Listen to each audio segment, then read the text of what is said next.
สบายดีสบายดีเบิดสุขุสุกคนเนาะสบายดีพี่น้องสบายดีเนาะมื้อนี้ก็มีแนวมาเว้าให้ฟังพี่น้องเอ้ยช่วงนี้แบบวุ่นกันแห้งเนาะอยู่ประเทศลาวเฮานี่วุ่นแบบว่ามันเป็นเรื่องที่แบบหวาดระแวงเพิ่นเอิ้นว่าหวาดระแว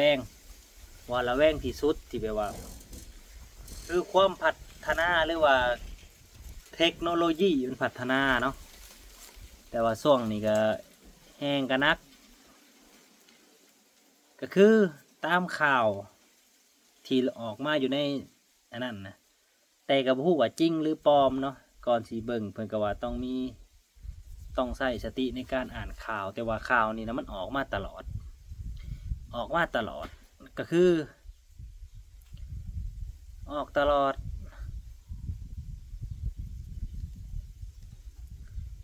เริ่มมีออกมาเรื่อยๆเพิ่นว่ามีแก๊งสแกมเมอร์ดูดเงินในบัญชีว่าซั่นซึ่งเฮ็ดให้ประชาชนก็ตกวิตกกังวลหลายเรื่องนี้นะ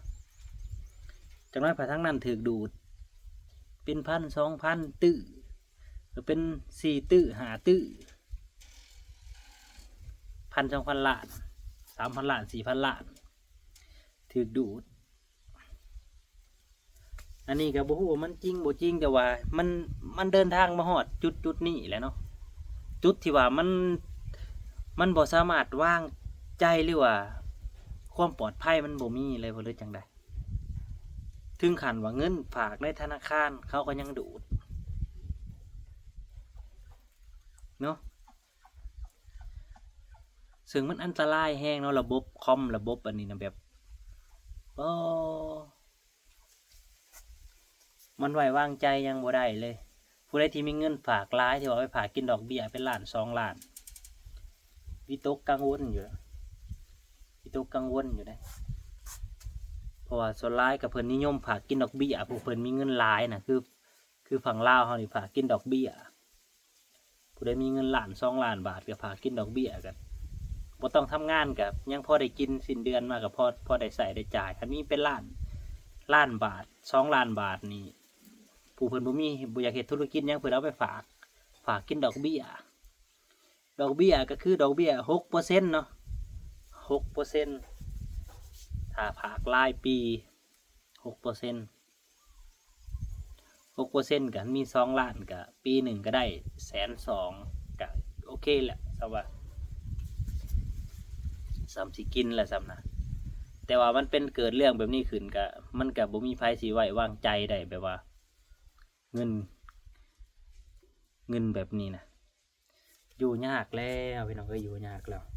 ทางฝั่งไทยมีคือกันอยู่บ่บาดนี้พอ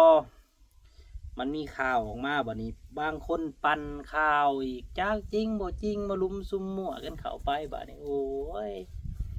เฮ็ดให้ประชาชนแตกตื่นบัดนี้แตกตื่นมันบ่มีหยังปลอดภัยเลยเนาะบ่มีหยังปลอดภัยยิ่งพัฒนาเท่าใดยิ่งความปลอดภัยแห่งน้อยแล้วเพราะว่าคนเขาเก่งกว่าอีกก็คือตามที่เฮาเบิ่งข่าวมาหรือว่าตามที่เพิ่นแจ้งมาก็คือมีเบอร์โทรเข้าแล้วถ้ากดรับเขาแล้วเขาจะดูดเอาเงินในบัญชีไปเลยแบบกดรับพอเข้าแล้วมันก็ดูดเข้าไปเลยประมาณนี้นะทางฝั่งไทยบ่ฮู้ว่าเป็นอะไรที่ว่าถึงดูดเงินนะแต่ทางฝั่งลาวเฮาสิเป็นประมาณนี้นะเบอร์โทรเข้ามาอะไรไปรับเขาแล้วเขาดูดไปเลยผู้ใดมีเงินในบัญชีสิประมาณนี้นะประมาณนี้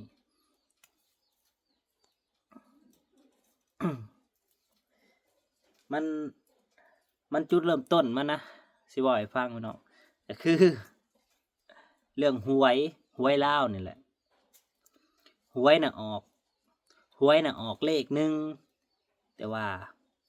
ทางทีมแจ้งหวยนั่นแจ้งแบบอีกแบบหนึ่งบัดนี้และทั้งตัวแจ้งผิดแต่ผัดเป็นถือเลขที่ถูกบัดนี้ทางธนาคารเขาเจ้าละโอนเงินเขา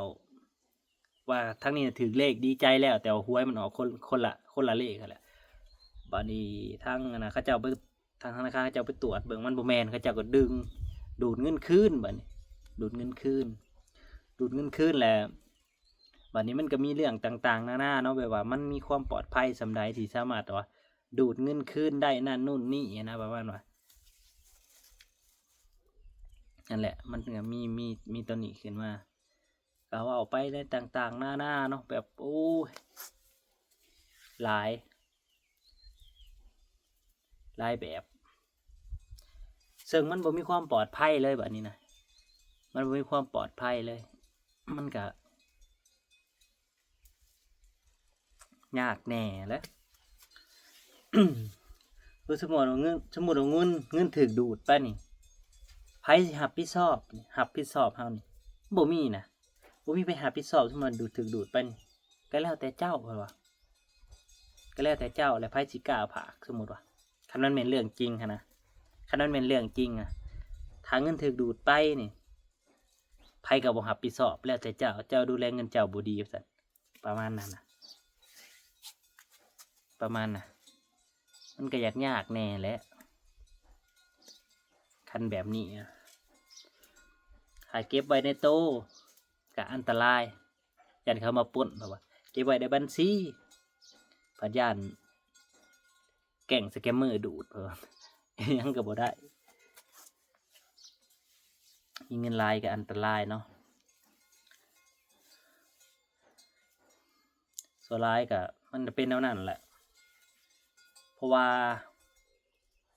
แกล้งต้มตุนนี่มันมาถูกรูปแบบเลยพี่น้องมาแบบถูกแบบที่ว่าเขาจะตุ่มเขาได้จะโกงเขาได้นะโกงกันหนาดื้อๆเลย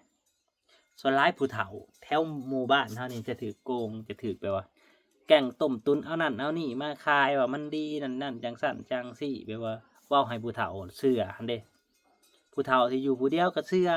เขาตัวให้ซื้ออันละ1,000 2,000 3,000ก็ซื้อแต่ว่ามันบ่ได้มีประโยชน์อีสังแค่เขาหลอกขายหั่นนะประมาณน่ะมันก็มีมาทุกแบบเพราะว่าในสุดก่อนนะสิมีจักคนมาแต่ไสที่ว่ามาหลอกขายรถดีกับอีหยังล่ะแลให้ขูดรุ่นโซ่กว่าสิได้นั่นได้นี่นะขูดก็ซองละ4-50 พันนะขูดได้เลยก็เอาไปเลยคันบ่ได้เลยก็อย่าถึงรถดีมันบ่ฮอดพุ่นนะมีมาทุกแบบถ้าบ่มีสติก็ถือว่าจบเสียเงินฟรีๆหลายอย่างหลายแนวเนาะจากที่พากันแก้ไขนั่นแหละผู้ใดที่มีเงินหลายก็ใจตุ่มๆต่อมๆเนี่ยอยู่ดอกคือเฮานี่บ่คิดหยังดอกมีก็บ่หลายพอได้ใช้ผู้ที่ฝากกันกินดอกเบี้ยรายปีนี่โอ้อันตรายเลยอันตรายส่วนรายพวกดูดเขาก็จะดูดเอาแบบคันแม่นมันแท้ๆเขาก็จะดูดเอาแบบดูดคือเดียวเนี่ยได้หลายอย่างเลยได้แบบว่าเป็นตื้อก็คือ1,000 ล้าน 2,000 ล้าน 2,000 ล้านกีบ 3,000 ล้านกีบไปว่าบัญชีที่มีเงินฝากใหญ่ๆเลยคันเขาเอานะสิประมาณนั้นแก่งเนี่ยก็คือเฮ็ดแบบหลักแล้วนะแก่งหลักเงินแล้วนะแบบสไตล์แบบแก่งหลักเงินไปเลยหลักในบัญชีโดยเฮาบ่ฮู้โตเลยฮู้โตอีกทีก็คือมันดูดไปเรียบร้อยนั่นแหละเรื่องนี้ยังวุ่นๆเลยกับพี่น้องชาวลาวพี่น้องฝั่งลาวเขายังวุ่นๆเลยยังแบบยังแก้ไขยากอยู่ยังแบบวิตกกังวลหลาย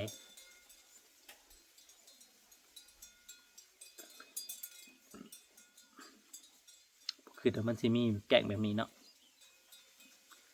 ถ้าแต่เกิดมาแต่น้อยยังบ่เคยได้ยินนะสิมีอันนั้นอันนี้เพราะว่าพอพัฒนาขึ้นมาหรือว่าความพัฒนาเข้ามามีเทคโนโลยีที่ทันสมัยเข้ามาแล้วอีหยังก็เกิดบัดอีหยังก็มีบัดนี้เรื่องบ่เคยเกิดก็เกิดเรื่องบ่เคยเป็นก็เป็นโพดแหละ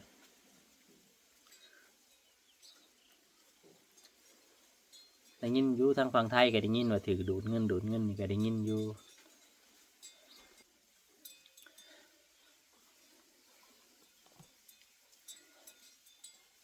ว่าเลยเนาะ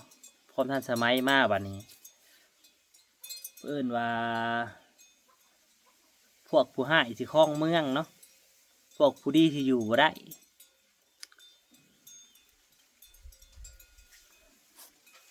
ดีร้ายก็อยู่บ่ได้คือว่าดีร้ายก็อยู่บ่ได้